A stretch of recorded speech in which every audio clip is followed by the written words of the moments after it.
पाहताय प्रहार टीव्ही, सत्यमेव व्रतम। हिंगोली जिल्ह्यातील वसमत तालुक्यात राष्ट्रवादी काँग्रेस शरदचंद्र पवार पक्षाचे नेते जयप्रकाश दांडेगावकर यांचं मोठं नाव आहे। जयप्रकाश दांडेगावकर यांनी वसमत विधानसभेचं नेतृत्व केलेलं असून त्यांनी मंत्रीपदही भूषवलंय।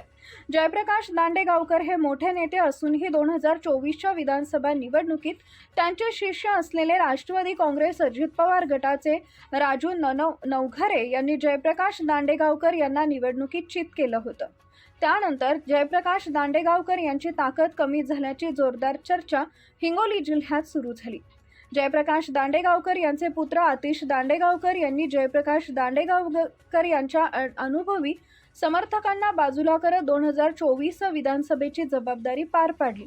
मात्र राजकारणाचा अनुभव कमी असल्यामुळे वडिलांना आतिश दांडेकर आमदार बनवू शकले नाही।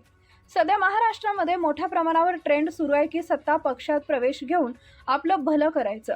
कदाचित हाच विचार करत जयप्रकाश दांडेगावकर यांनी त्यांच्या पुत्राला भारतीय जनता पक्षात प्रवेश घेण्याचा आशीर्वाद दिला।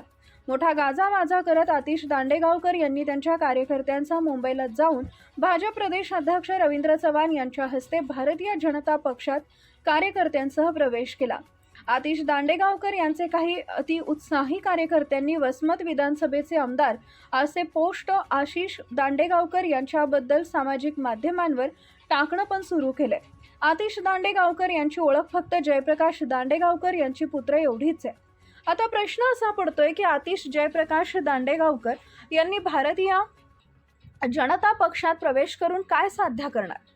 वसमत विधानसभेचा जर विचार केला तर वसमत विधानसभेची जागा महायुतीमध्ये राष्ट्रवादी काँग्रेस अजित पवार गटाकडे आहे आणि त्यांचे विद्यमान आमदार राजू नवघरे हे आहेत। अशा परिस्थितीत जर महायुती राहिली तर वसमतची जागा भारतीय जनता पक्षाला मिळण्याची शक्यता खूप कमी आहे।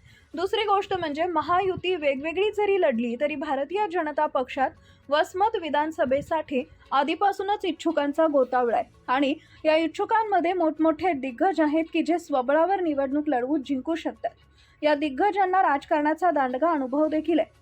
अशा परिस्थितीत भारतीय जनता पक्ष एका नवख्या उमेदवारावर अवलंबून राहून त्यांना तिकीट देणार का असा प्रश्न निर्माण होत आहे। विरोधी पक्षातील अनेक मोठमोठ्या नेत्यांनी त्यामध्ये माजी मुख्यमंत्री, केंद्रीय मंत्री, आमदार, खासदार, माजी आमदार, माजी खासदार, माजी मंत्री अशा अनेकांनी भारतीय जनता पक्षात प्रवेश केल्यानंतर अगदी हे नेते भारतीय जनता पक्षात थप्पीला लागलेत।